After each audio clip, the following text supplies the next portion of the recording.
It helps.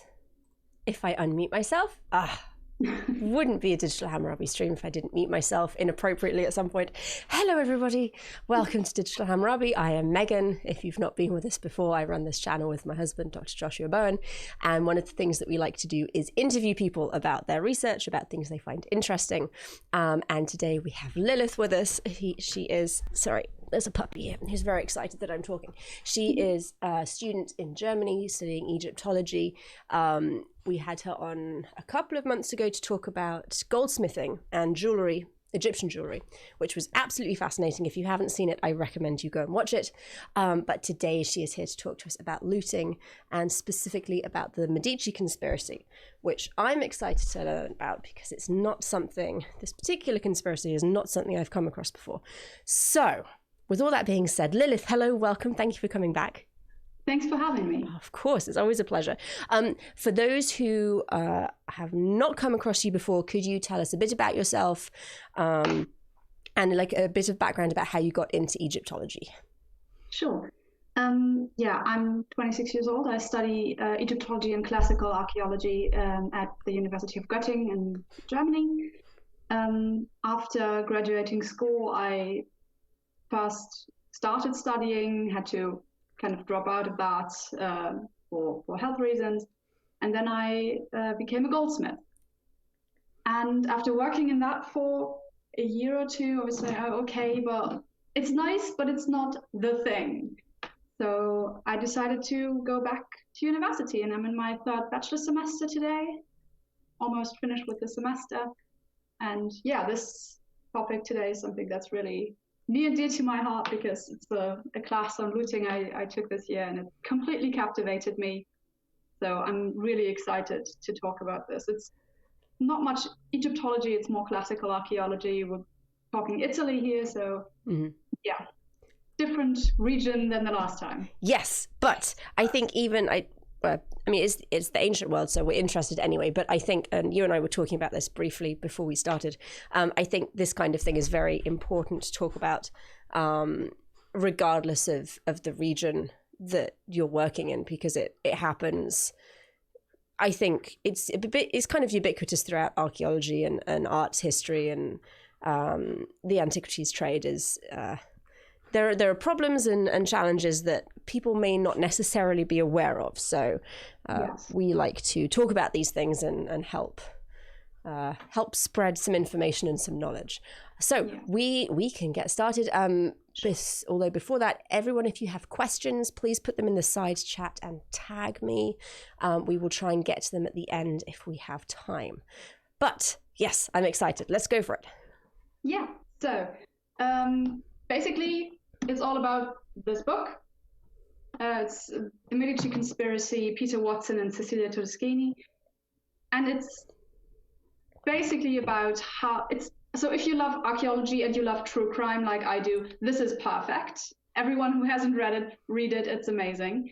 It reads more like a novel, but it's basically a study into how the biggest network of the trade with illegal antiquities out of Italy was exposed from the mid-90s to today. It was huge, gigantic effort of police work, absolutely amazing. And it basically, the investigation basically started in January 1994, because in Melfi in southern Italy, there was a break-in at a museum. And a couple of 2,500-year-old vases were stolen. And the police, of course, got involved. And Italy is one of the few countries that has a specific department just for art and archaeology robberies. So this task force got involved, and they already knew about, of course, the fact that this is an issue in Italy, because Italy is full of archaeology. And people use it and steal it and loot it all the time.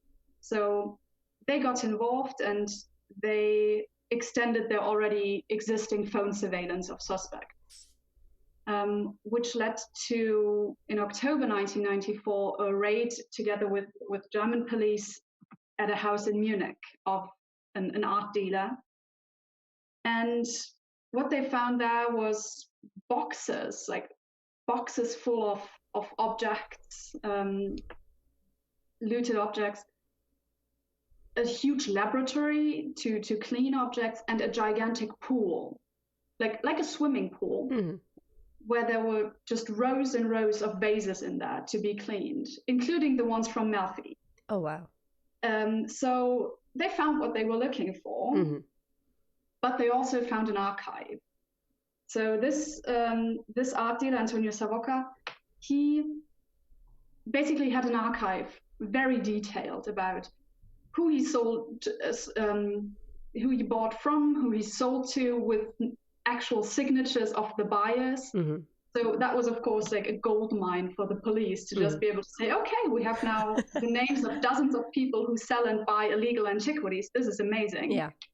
Unfortunately, that at first didn't lead to much until one of the people that were in this archive died in a car accident in August 1995, so almost a year later.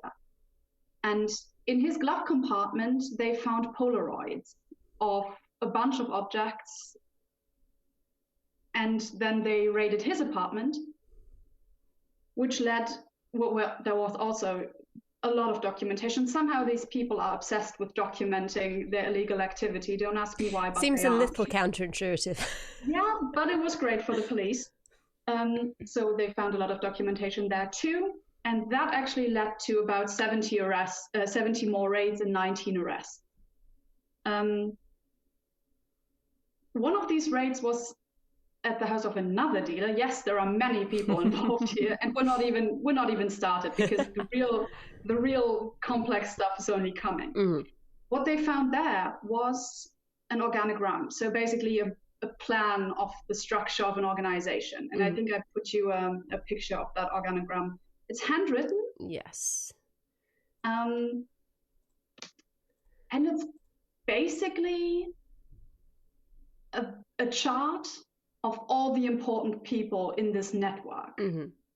So on the very top is Robert Hecht, who's probably the most important dealer in this whole thing. And this involved not just people in Italy, people in Switzerland, a lot of people in Switzerland. Why I'm getting into that, because Switzerland is kind of notorious for this kind of stuff, or has been in the past. They've changed legislation a bit. So this organogram was perfect for the police, because for the first time they actually had a structure of what this huge organization even looks like. And the person in charge of this task force, he had worked in organized crime. He's worked with exposing the mafia before. And he said he's seen this kind of stuff before with the mafia. So this is basically the same thing. It's just a different topic. They don't do drugs and arms. They do illegal antiquities. But it's a very similar structure to the organized crime in other regions.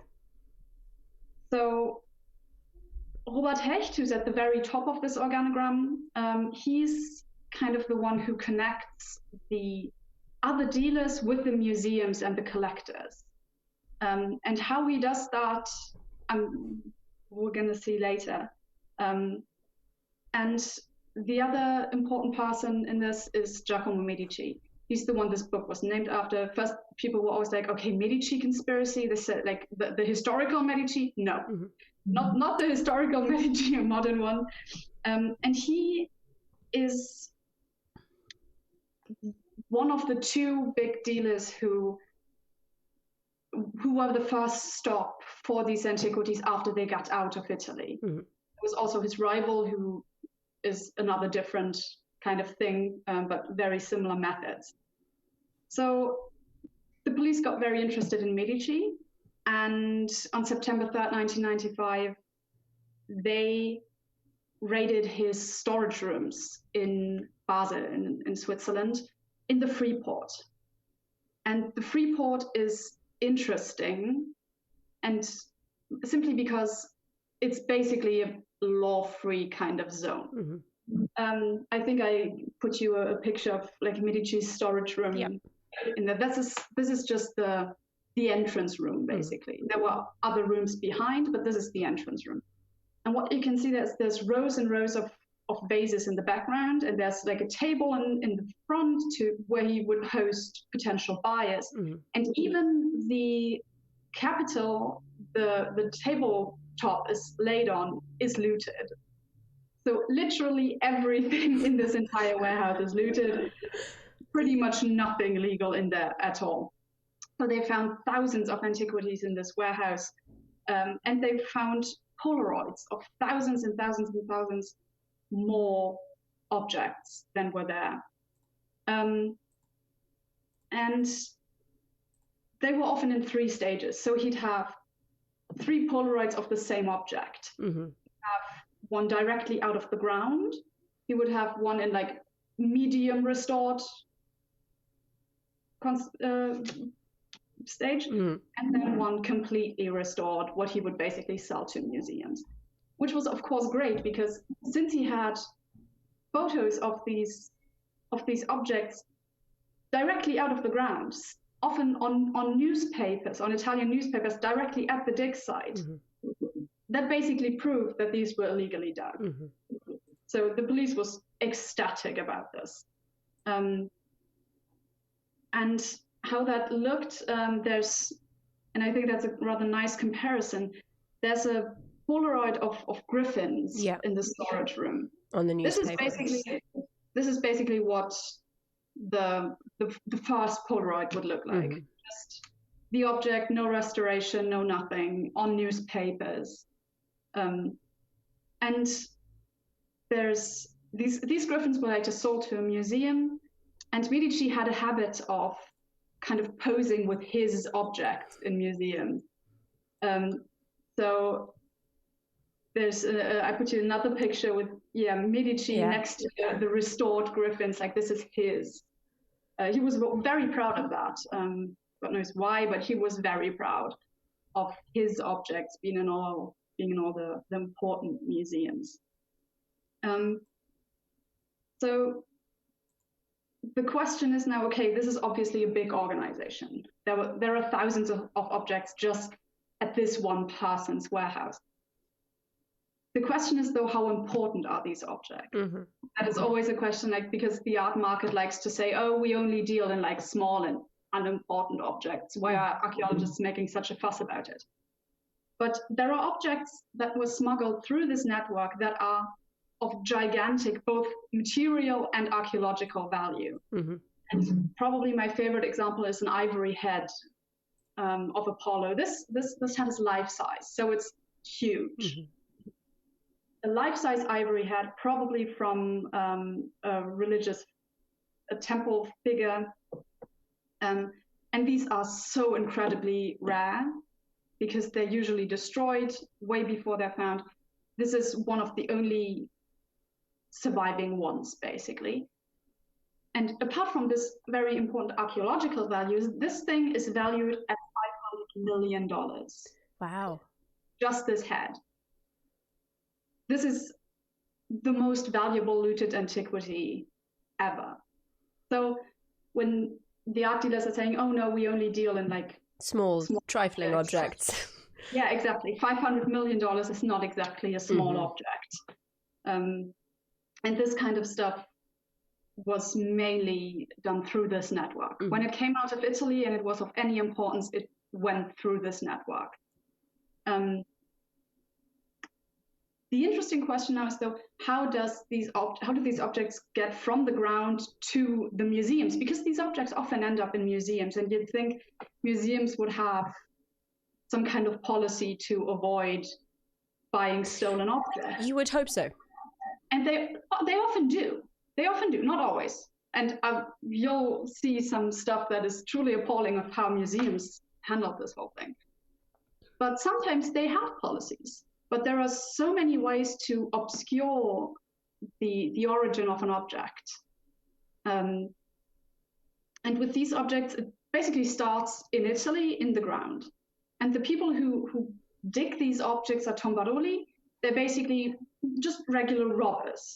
they're usually farmers or workers who just, they need to make some money on the side, so they dig for illegal antiquities. They're usually paid by objects, but Robert Hecht, he's been known to actually basically hire Tomaroli full-time. So he'd pay them basically a full-time wage, and whatever they would dig in that time, he'd get. Usually they were paid by objects. But the land these digs happen on obviously belong to someone. They usually don't dig on land that belongs to the Italian government. And the landowners are quite often involved in this. So they know these digs are happening on their land. Okay, I'm going to turn a blind eye if you give me a percentage of the profit. Mm-hmm.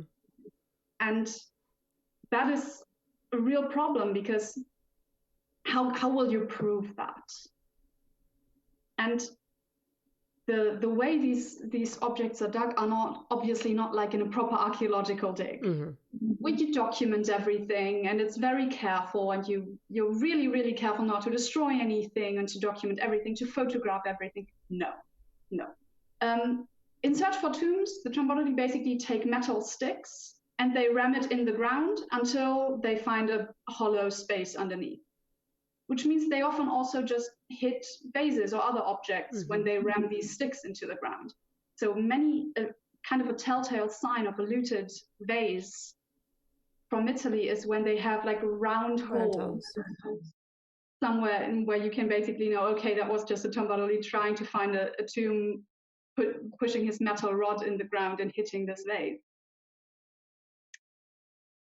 But it's not even just, vases are objects that you can carry rather easily. They're usually not like gigantic, mm-hmm. but they even go so far to basically cut murals off the walls. And a very scary, or to me very sad example of that is fresco number 3 in situ. Mm-hmm. This is a mural probably from Pompeii, maybe Herculaneum. No one knows really, because this hasn't been found. Mm-hmm. This only exists in this photographs as far as we know so far. A second style mural. And the first picture is basically in situ. You can see it's a beautifully preserved room. There's still ash about waist high in this room. And what Tombololi do, they take chainsaws and they cut these things apart. So the other picture, fresco 3, this is basically after the Tombololi went to town on this mural. They basically just cut it apart so they can transport it. And these are often not even sold to one collector or one museum where they are being put together again, but they're being sold in pieces to different collectors, because that's how you make more money. Mm-hmm. And here, fresco 1, that again shows quite nicely how they basically just cut it in about laptop-sized pieces that are easy to transport, and they don't really care about the motive or anything. They just cut it in rectangular slabs, mm-hmm. and that's it.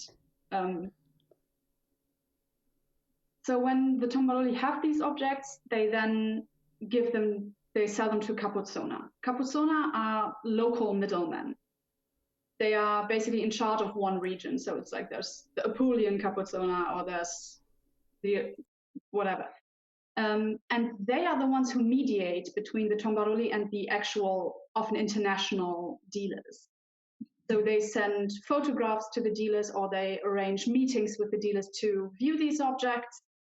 And they are also the ones who are kind of in charge of exporting them. To export them, you usually need an export license, but there are ways to fake that or to get around that. And what the police found at one raid they conducted was, for example, a gym bag with a fake bottom. So they would put objects in this fake bottom, in this gym bag, and just put clothes or something on the top, and yeah, exactly, super easy. And this is how the things leave Italy. But this is only like the first step. Leaving Italy is like the easy part. Because then it goes to the dealers, and the dealers have a bunch of different ways to pretend these objects are legal, or to pretend they are not doing what they're doing. So for example, one thing most of these big dealers did was having multiple companies or galleries under the name of someone else. So they were not the official owners, but all the stuff still belonged to them, but they were not the official owners. So if they were on some watch list, or museums knew, okay, we're not dealing with this person, they sell through another name. They sell through another name, and it would still get sold. And probably the most important part of that is Switzerland, because Switzerland had, I think they changed legislation, so it's not quite easy anymore, but they had these free ports. And free ports are basically big, like huge storage complexes that are effectively not under Swiss tax and import law. So you could just bring objects to these free ports. You would not have to declare them. You would not have to tax them. You could just bring them there. You would only have to declare them when you export them from these free ports again. And they could be there for decades. They could lie there for decades, and that's ample time to fake a history that these objects are legal. But Switzerland just did not care, because that was, of course, a great way to attract international businessmen. So it eventually made them a lot of money when these things were exported again. So I think they changed the free port system. I'm not sure about that, but I think so. And it's often the case that also collectors and restorators also dealt in antiquities as well. So it's not just these designated dealers or these companies, but also just collectors or restorators. Some of you might have heard of the Levi White collection. It's one of the biggest collections, private collections of Italian antiquities. They, for example, were associates of Medici. They've dealt with Medici's objects. And there's a great paper by Gill and Chippendale, who looked at private collections and how many items in these big private collections actually have a verifiable origin. So if anyone's interested in that, Gill, Gill, and Chippendale, they did very great work on that. I'll try and put a reference to that in the description so people can take a look. Yeah, I have the paper somewhere. I'll just send it to you. Lovely, thank you. But that's still kind of okay. So it went from Italy to Switzerland, but it's still not. It still doesn't look legal. So to sell it to collectors or to sell it to museums, you need to make it look legal in some way. And there are a couple ways to do that. And the first one, I am ashamed to say, involves archaeologists very much. So archaeologists are often asked to write expertises or give their opinion on objects. And that is something that gives kind of a sense of legitimacy to an object when a legitimate archaeologist wrote about it or like gave you an opinion about it. Same with publicizing. In the past, and that is something that changes very much, thankfully, in the past, archaeologists have often just publicized interesting objects without asking where they come from. And as soon as an object is publicized, it looks legitimate. Yeah. So that's something that's often done, that objects are just given to archaeologists like, oh, I inherited this, can you give me an expertise on it? And then as soon as there's an expertise from a legitimate archaeologist, it looks legal. But there are even cases where archaeologists deal with illegal objects. And that is something that I found very shocking. There was Fiorella Cotier-Angeli, for example. She's a Swiss archaeologist. She worked for the Swiss Customs Office.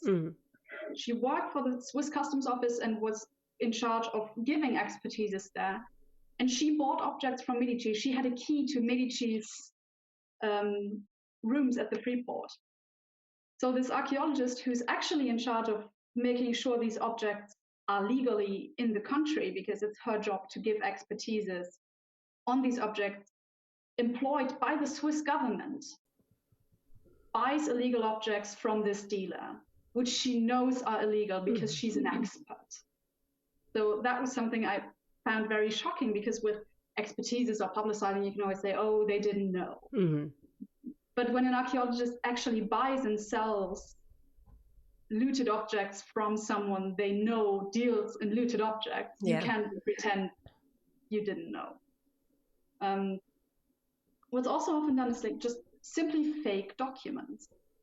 Export licenses are something that's often faked, especially export licenses from Lebanon. So you can pretend any object comes from Lebanon.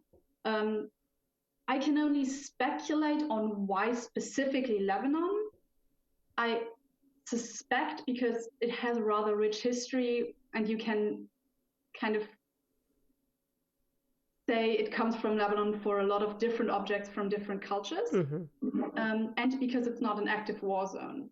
So because if you have an export license, or if you export something from Syria, everyone will automatically be like, okay, but is this legal? How did you get it? Yes. Exactly. But with Lebanon, it's not quite as critical as with Syria or Iran or whatever. And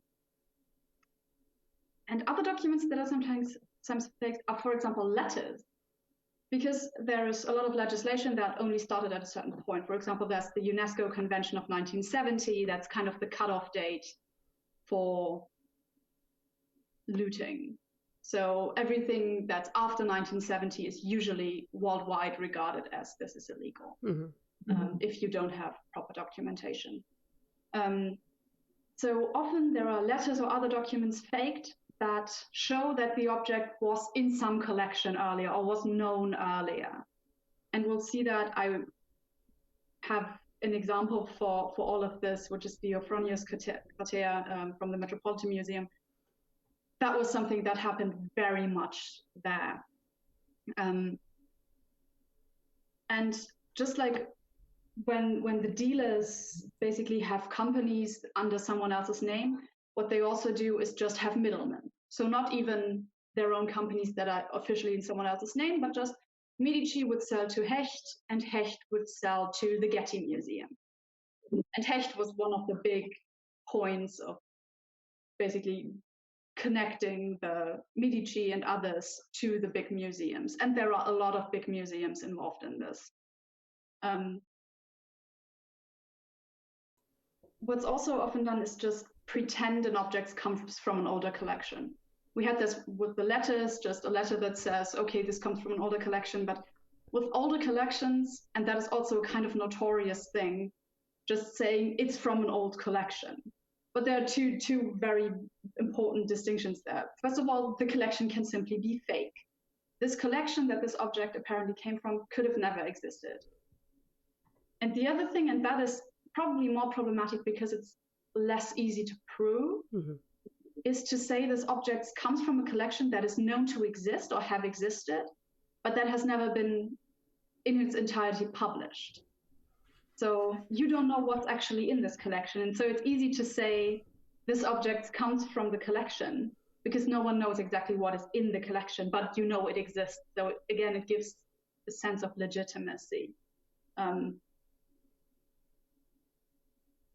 What I also think is interesting, because to get it out of Switzerland, you need kind of a reference that it existed before. It was somewhere else. So for example, Medici would send an object to the Metropolitan Museum. Like, okay, look at this, maybe you want to buy it. And the Metropolitan would say, oh no, we can't buy it at the moment, and send it back to Medici. Medici now has documentation that shows this object came from the US. And he would use that as provenance to say, I got this object from the US, even though it was in his possession even before that.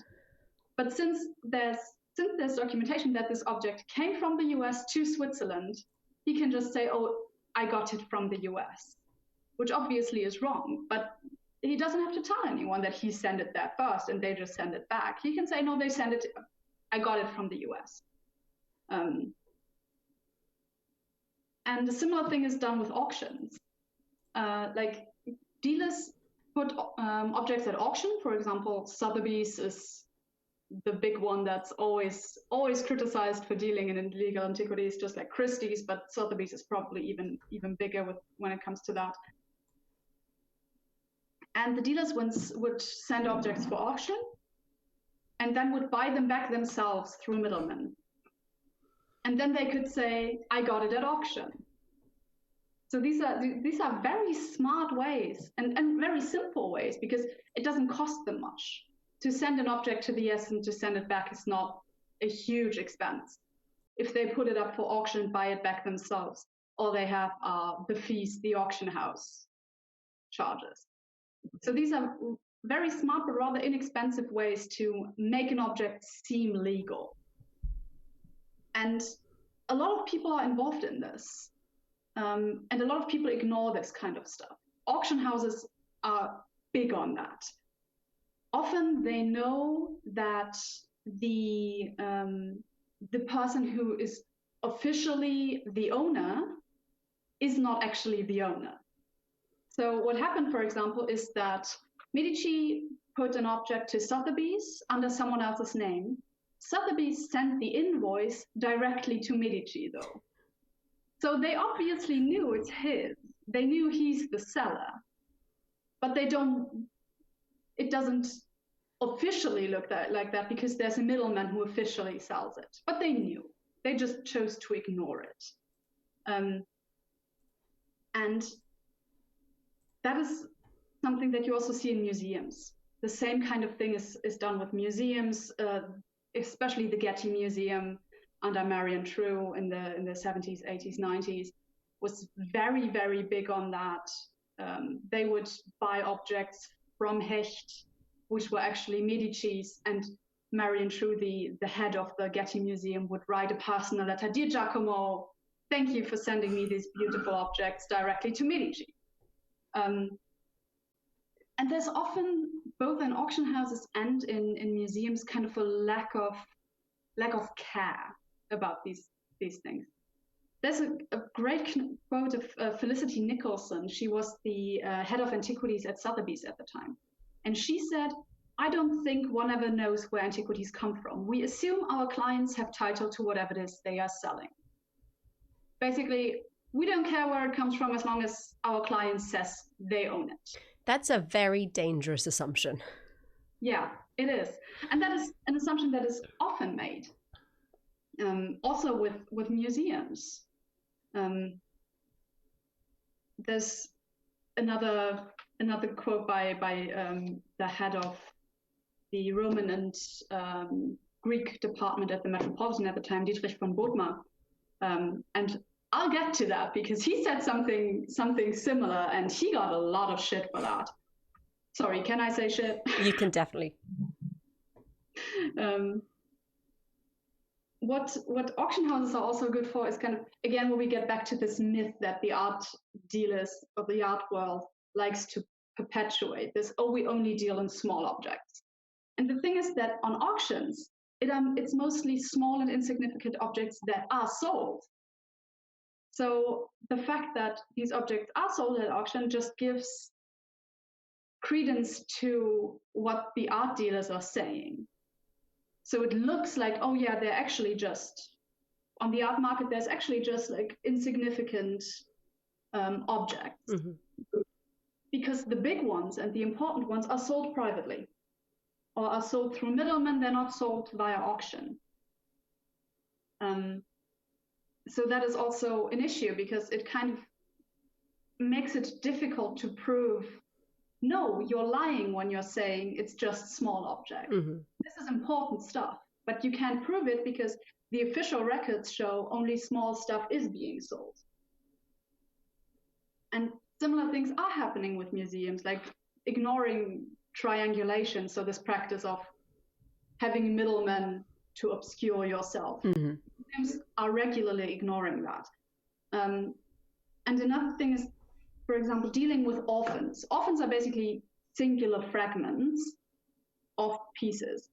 So a dealer would offer a museum a big object and would basically give a little mouth-watering piece. So if you buy this big object, I also have fragments of objects you already have. I could just basically give them to you like as a little bonus if you buy these big objects.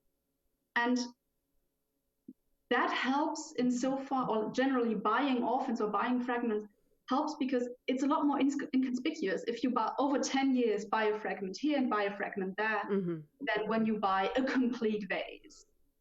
And museums, especially again, the Getty, notorious for this, bought just small things here and there, all illegal, but since it was just one fragment here, one fragment there, no one cared.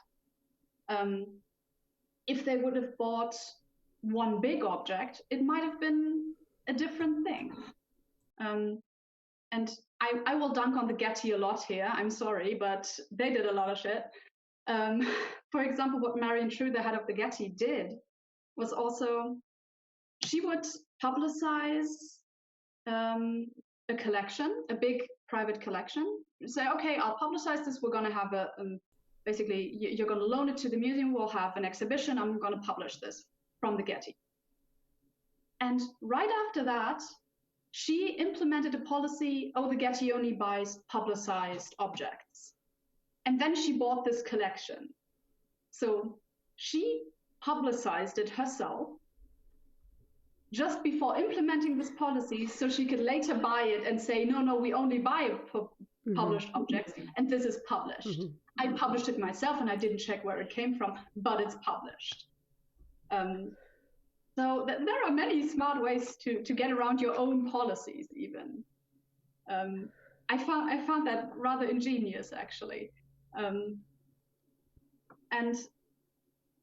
Marion True is kind of especially bad because she didn't only just do this stuff, and she didn't only know that these objects are illegal because she wrote very nice, very dear letters to Medici. She also took bribes, essentially. So Marion True took a $450,000 loan from Christo Michaelis, who's another big collector. And they were pretty close. I think I have a picture of them together in Greece. I think I put Marion True and Christo Michaelis. They're like together on vacation in Greece, and they were very close. And Christo and his partner, they sold objects regularly to the Getty. And so they loaned more or less, who knows, they loaned Marion True 400 grand for a vacation home, for the fact that she regularly bought their objects without asking. But since it was a loan, officially, it's not a big deal. Right now it's a bribe. It's effectively a bribe. And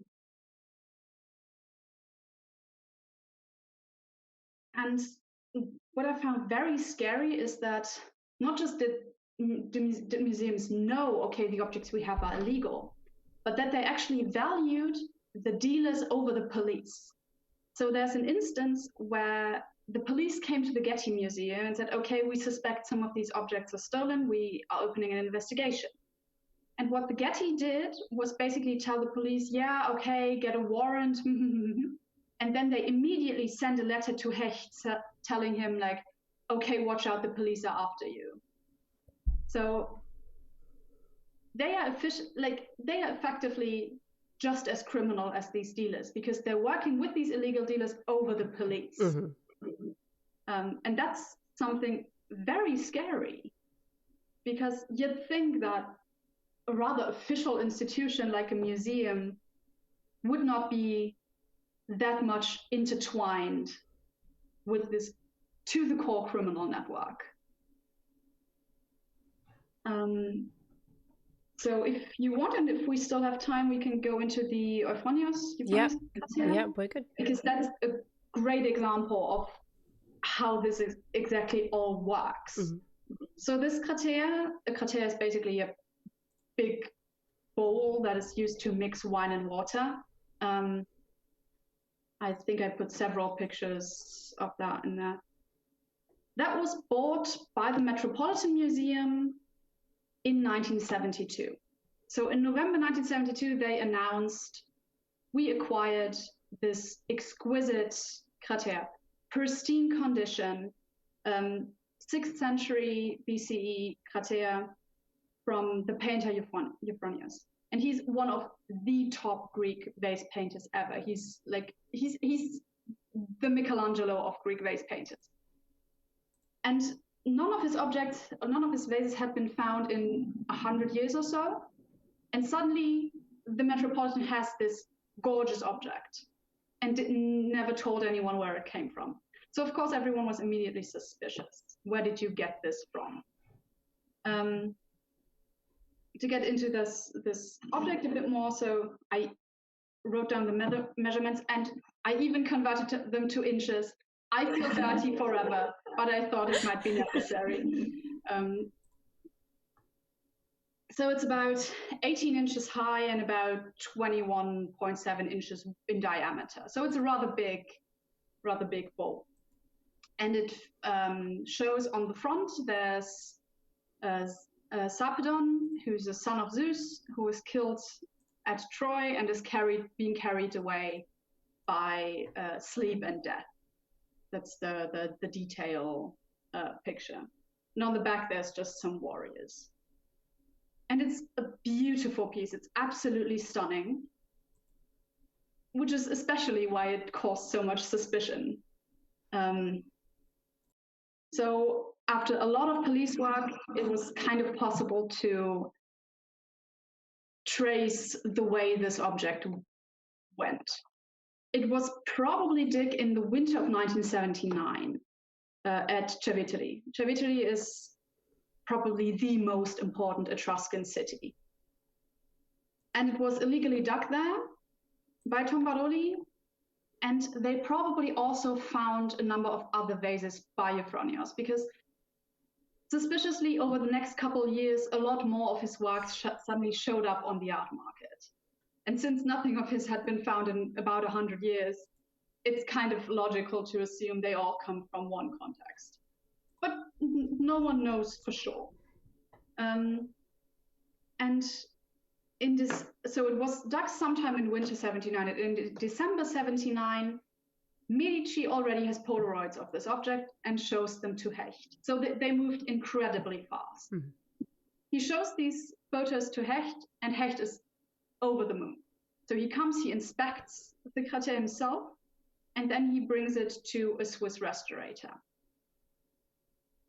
And 2 months later, in February 72, Dietrich von Bothmer, the head of Greek and Roman art at the Metropolitan Museum, he receives a letter from Hecht, basically saying, hey, I have this cool thing, do you want it?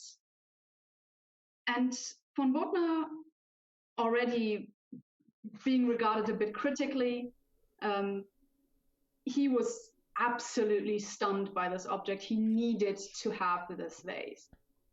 So Hecht flies to New York with better photos, and then he meets with Bothmer, and Bothmer just is continued to be wowed.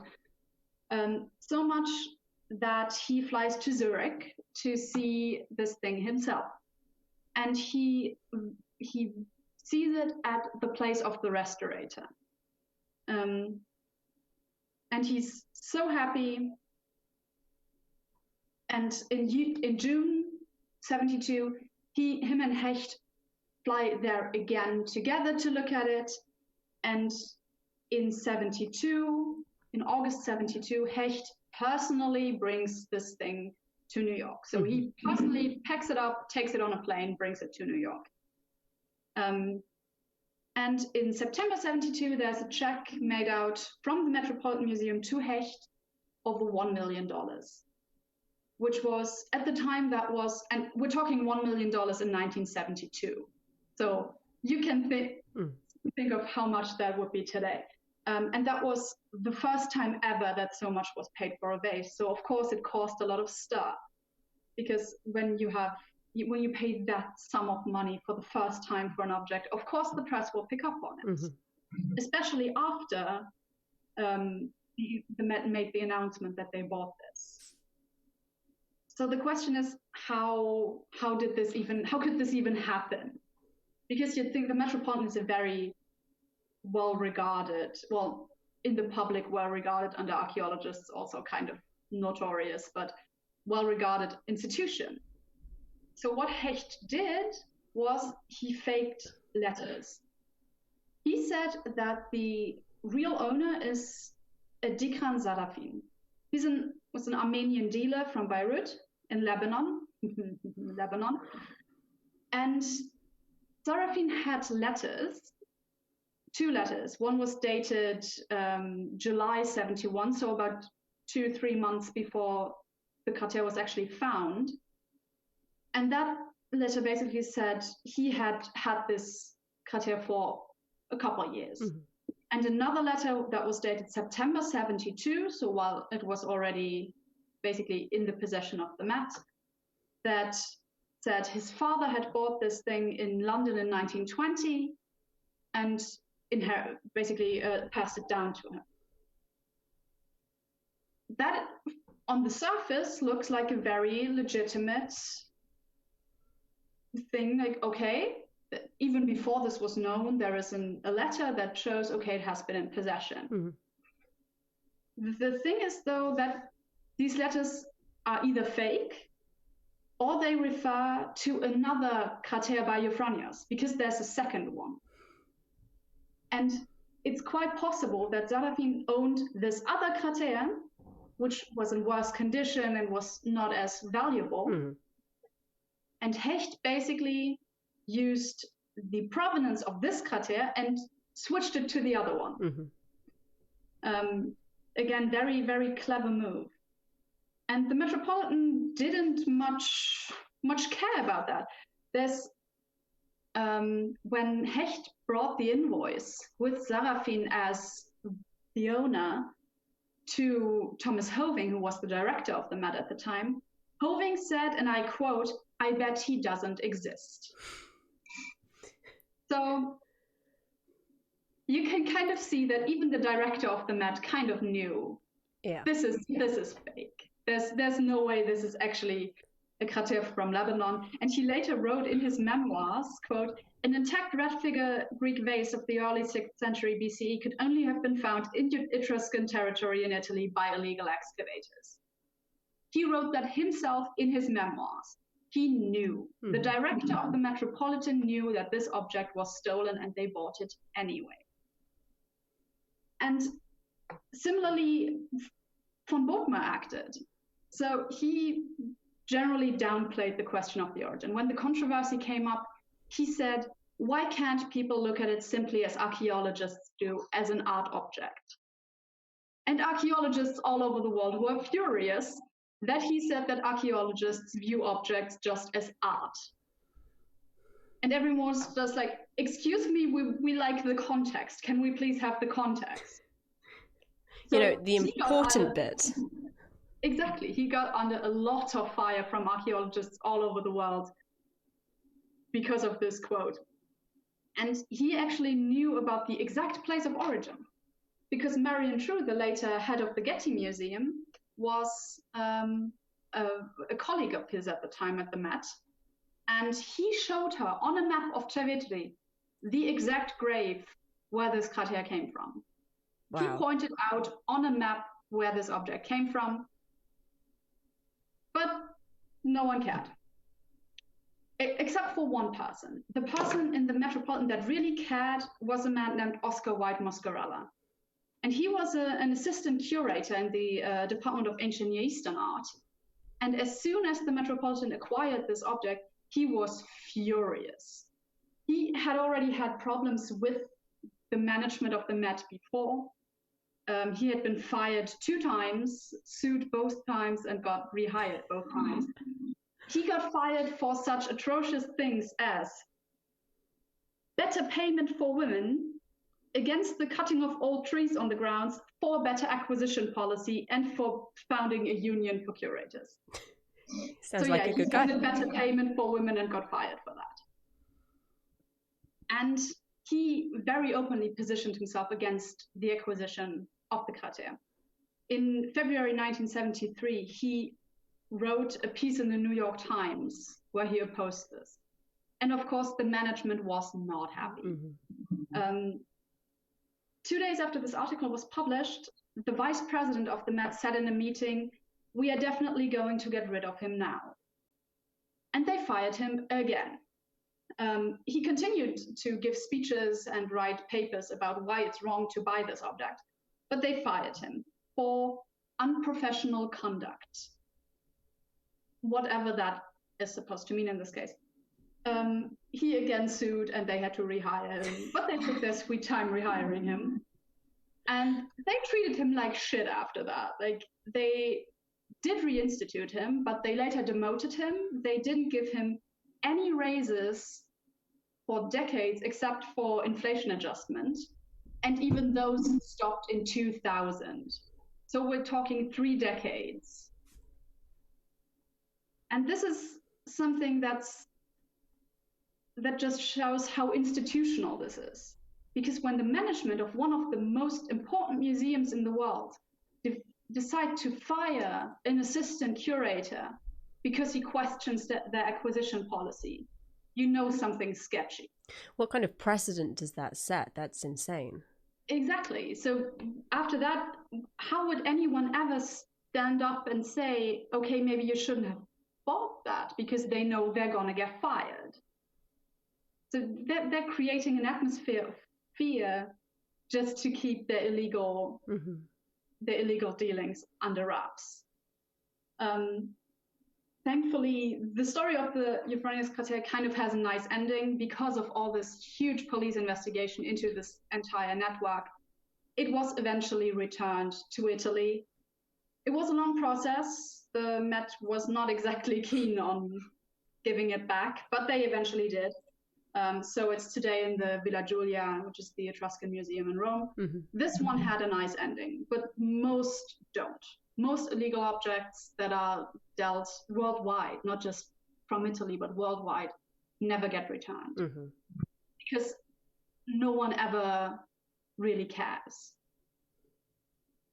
And like, in conclusion, this network is almost not to be overestimated in importance, because there's an approximate 100,000 graves affected by the looting from this network alone. So we're talking just Italy, just this network. Tens to hundred thousands of objects, and an estimated value of $500 million. So this is huge. And they sold to all the important museums. The Getty, the Metropolitan, we had those two, the Glyptothek in Munich, the Glyptothek in Copenhagen, the Antikensammlung in Munich, the Museum of Fine Arts in Boston. They sold to the big museums. So it's kind of interesting that this case is not more known in the archaeological world, because I think it's so interesting to see really how the details, how the inner workings of these systems really are. And a lot of people thankfully got sentenced. Medici got sentenced, for example. So the police did a stellar job on that one. That's absolutely fascinating. And what I have found particularly interesting is the complicitness, which you've done a fantastic job of highlighting, of Sotheby's, of Christie's, of the Met, and all of these galleries and museums. It's surprising, but then when I stop and think about it, it's not really. No. It's disappointing. It's kind of a thing everyone in archaeology knows, but you can't prove it. Yeah. Wow. It's huge. Yeah, it's huge. That's a lot. Thank you. This was fascinating. And we've got like 8 bazillion questions. We'll see if I can answer them. So we'll have a go. The first one I I'm hoping you know what the question is because I don't understand it.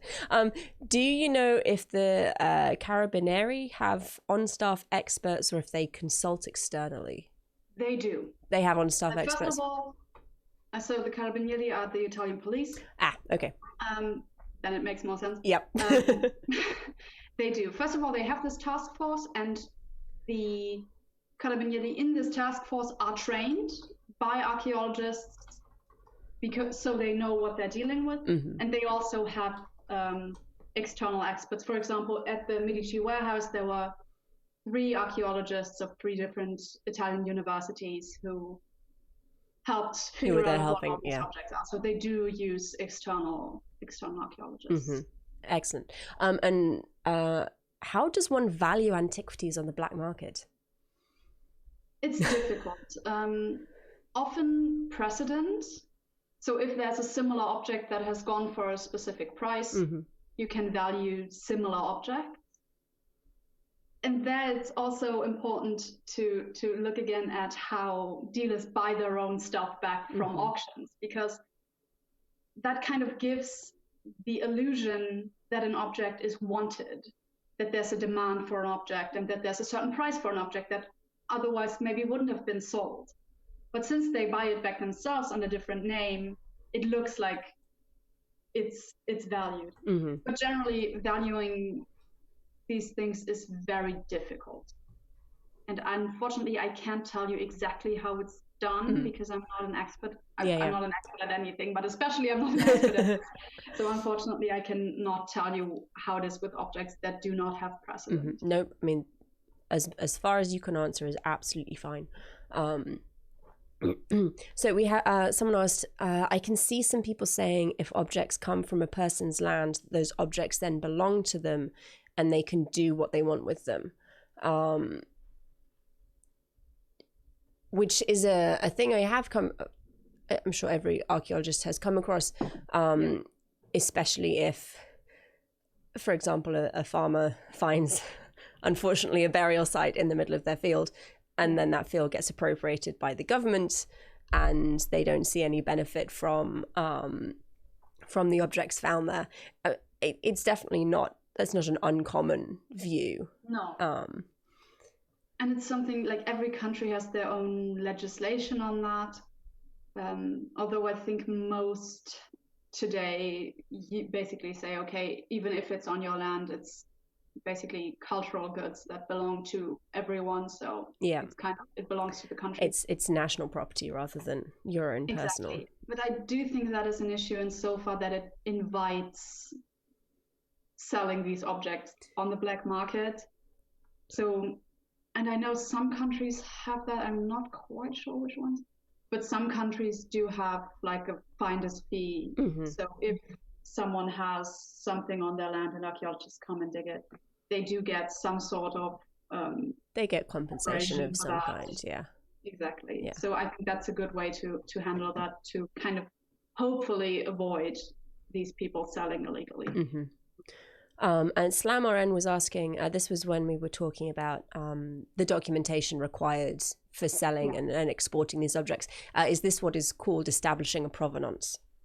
Yes. Yep.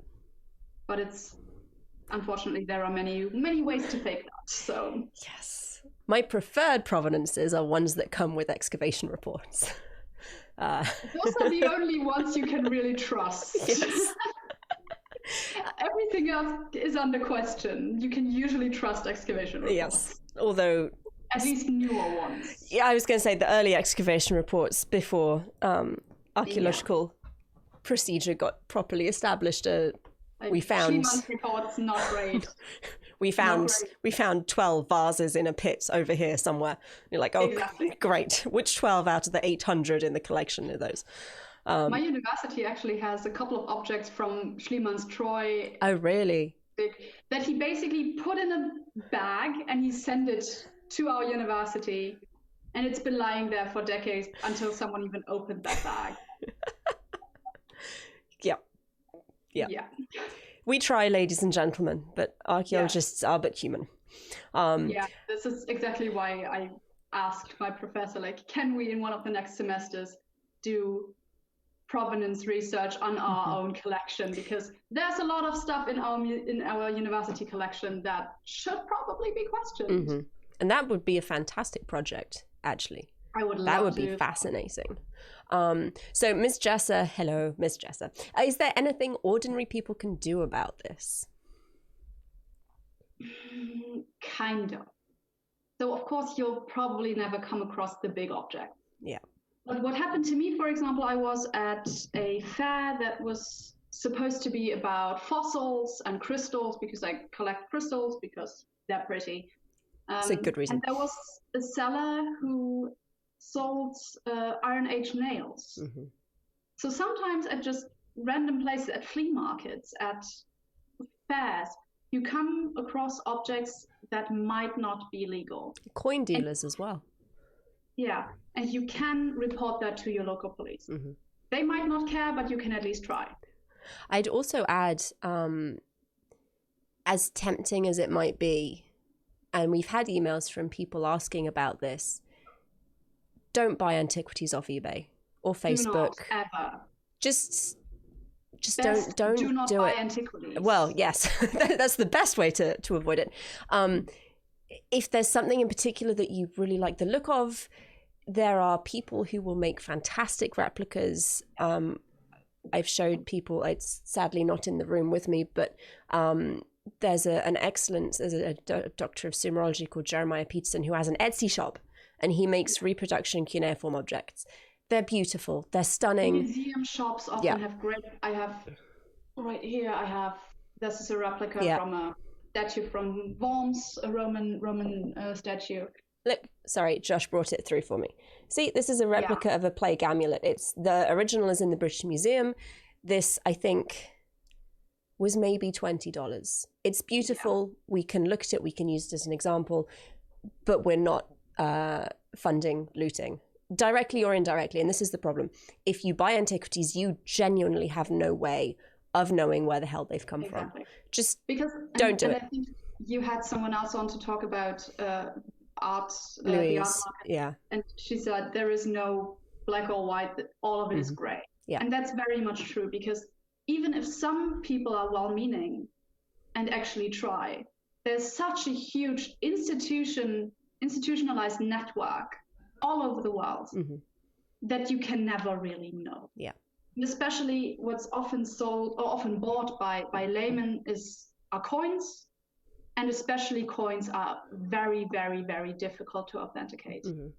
So do not buy them, please. Do me the favor and just do not buy them.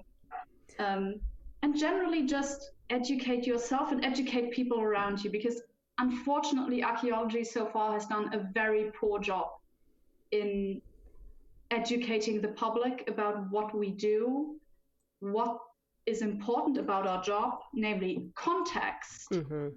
I've heard of so many people, and if you follow the #archaeology on Instagram, you come across people who just go around the woods with their metal detectors and dig out objects, and they hashtag it with archaeology. And this is not archaeology. I cannot stress this enough. Just going to the woods, digging up random objects is not archaeology. So we really need to do a better job highlighting what we do, why what we do in the way we do it is important. And I think interested people from the public can definitely help with that. So don't buy them. If you take one thing away from this live stream, please don't buy antiquities. Someone is asking, said, I may be showing my Americanness here, but why is it illegal to dig objects out of your own land or with the permission of the landowner? Country by country, like we said, it does depend on where you are. Because very much depending on local legislation. And regardless of whether it's illegal, I would say for me, the bigger question is whether it is ethical. And if you are going around with a metal detector and digging up your own property, what you're doing is destroying any context that may exist. If it's just like a nail that you dropped 2 weeks ago, I mean, there's that, fair enough. If you somehow have an Anglo-Saxon burial ground and you go digging and you find, I don't know, gold treasure and all this exciting stuff. Or even just pottery. Yeah. You destroy any scientific information that an actual archaeologist could get from digging it themselves. Even if it might be legal in your country. Yeah. It's still, I would say, unethical. Yes. So if you find something by accident or because you were looking for it, if you find something, don't touch it anymore. Call pretty much every country, every state, every city has a local archaeologist. Call the officials. Let archaeologists handle this. Yeah. And if you're really interested in this, ask them if you can watch or if there's a way you can help. That's fine, but let them do the work necessary to preserve the context. Yep. Related, we've got someone asking, what's the best way to get started as a curator while still honoring the code of preserving art within legal and ethical bounds?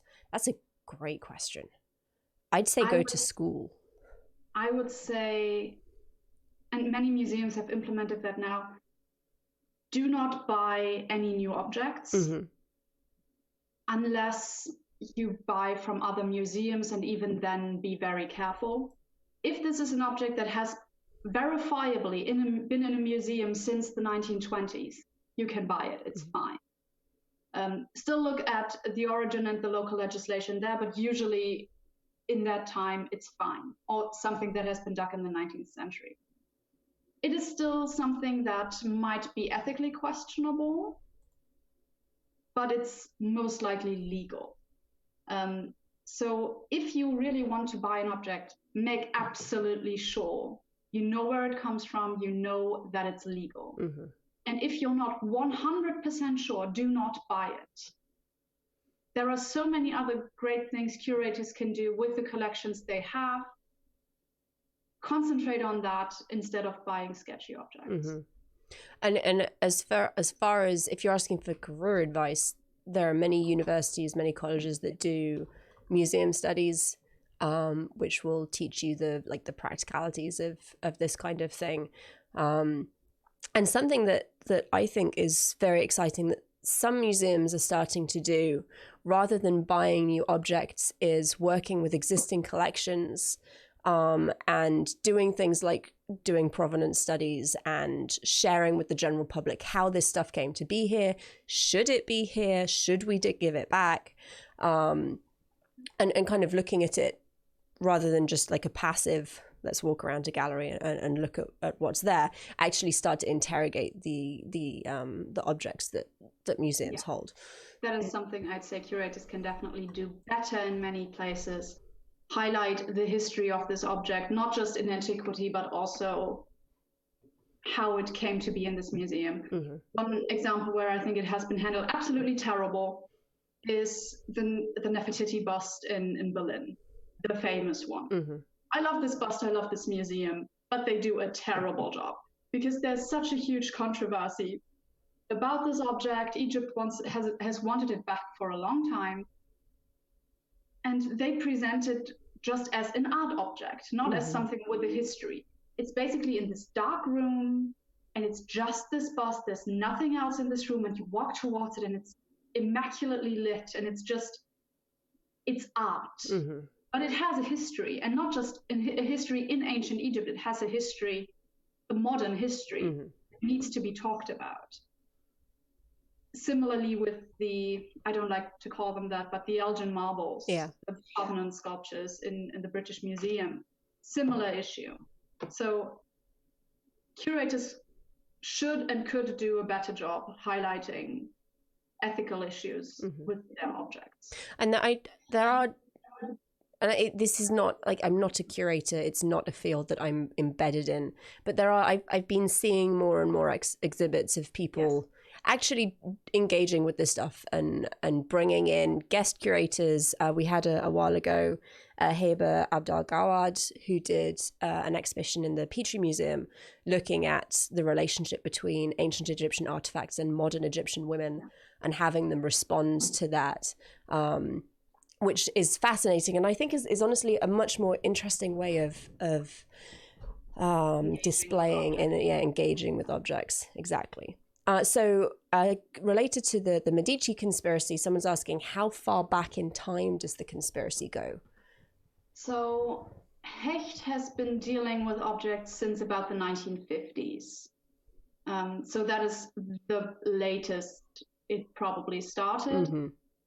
If you detach yourself from the people, the specific people involved, it goes back much farther, because this is a network that grew organically. This is something that doesn't just exist in Italy. This kind of stuff exists all over the world.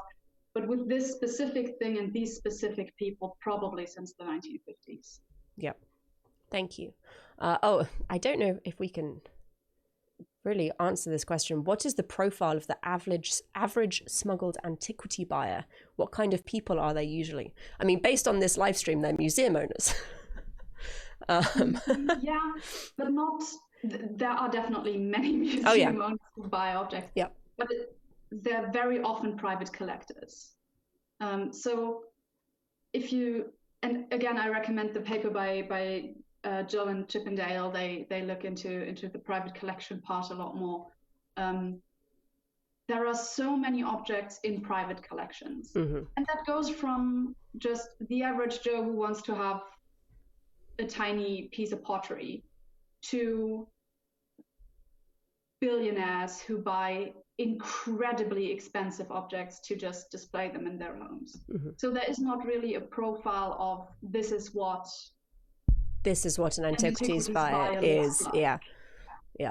And I suspect with the rise of things like the Facebook marketplace and eBay, actually people who buy antiquities, I suspect, is a much more diverse group than it would have been 20 years ago. Because absolutely. You've got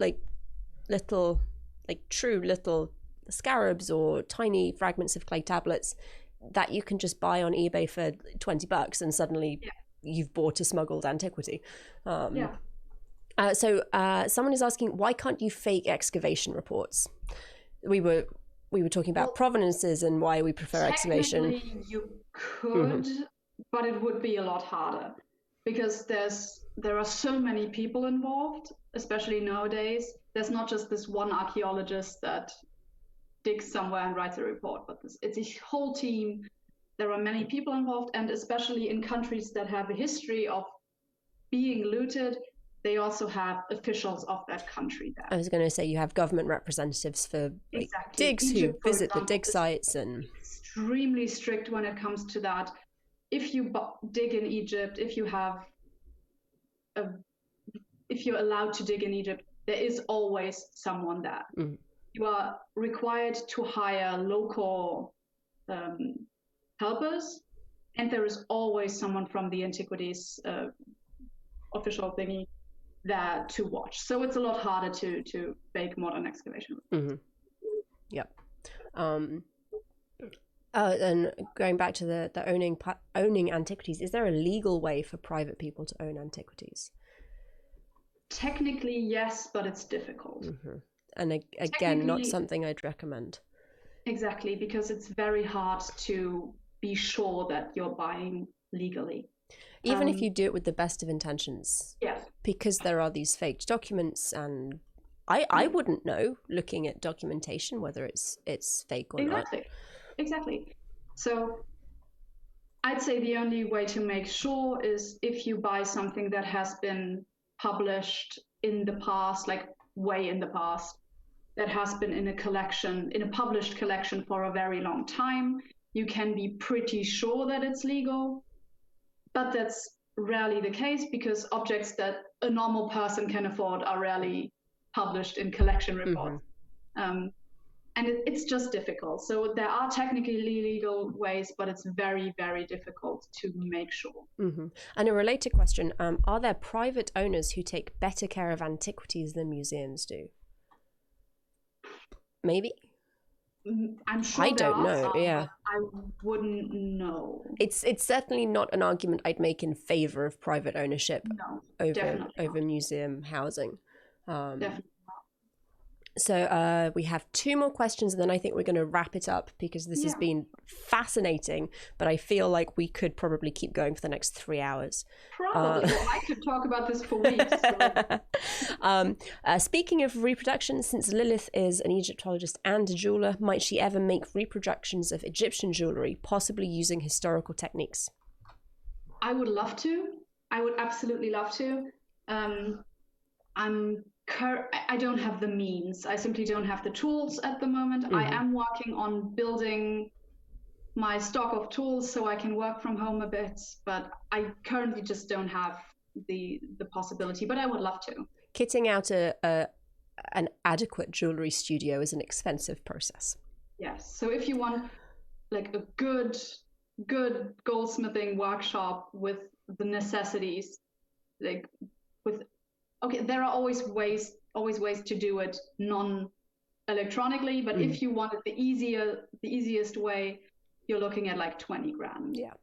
So, and that is not the kind of money I have. So. Maybe one day. If you ever start your own jewelry studio, then let us know, because I suspect we have a ready-made market for you. Oh, I will. And it will probably take a couple of years, but I hope that eventually I can make at least something.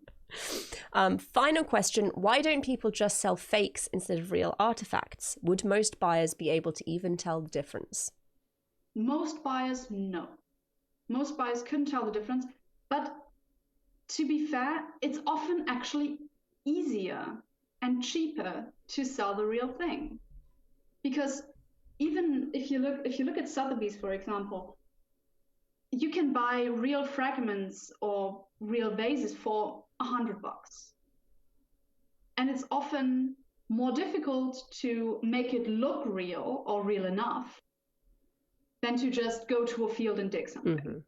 And so it's find just it, simply not worth it. If you want to look at a controversy, whether a famous object is real or not, I would recommend looking into the 🀭. The Getty Museum has an archaic male Greek statue that is highly. They actually bought that from Bikina, who is Medici's biggest competitor in this network. So again, the Getty bought something illegally, surprise. But that has been for years now, for decades, been under question if it's real or not. So if you want to see how such a controversy kind of goes, the 🀭 is kind of one of the most famous examples. There's a 𝀭 statue as well that I believe is now widely believed to be a fake. Yeah. And interestingly, this came up at a conference I was at a couple of years ago, especially with the rise of things like 3D printing.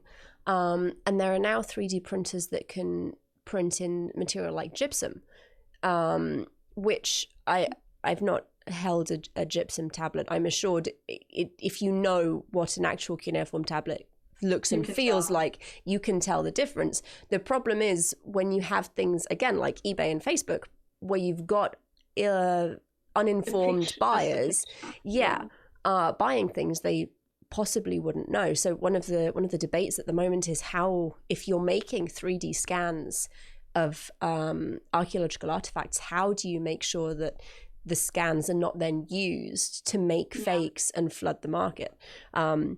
And one of the things that's being looked at is embedding like serial numbers in the 3D model. So interesting times. Yeah. Well, thank you everyone so much for joining us. I greatly enjoyed myself. Judging by how lively the chat was, I think you all enjoyed yourselves as well. Lilith, thank you so much for coming on. This has been an absolute pleasure. I had a blast. We will put that link or the reference to the paper you mentioned in the description. I'll also put Lilith's Twitter handle in the description. Go and follow her. Highly recommended. And until next time, resist poor scholarship. Always ask, how do you know that?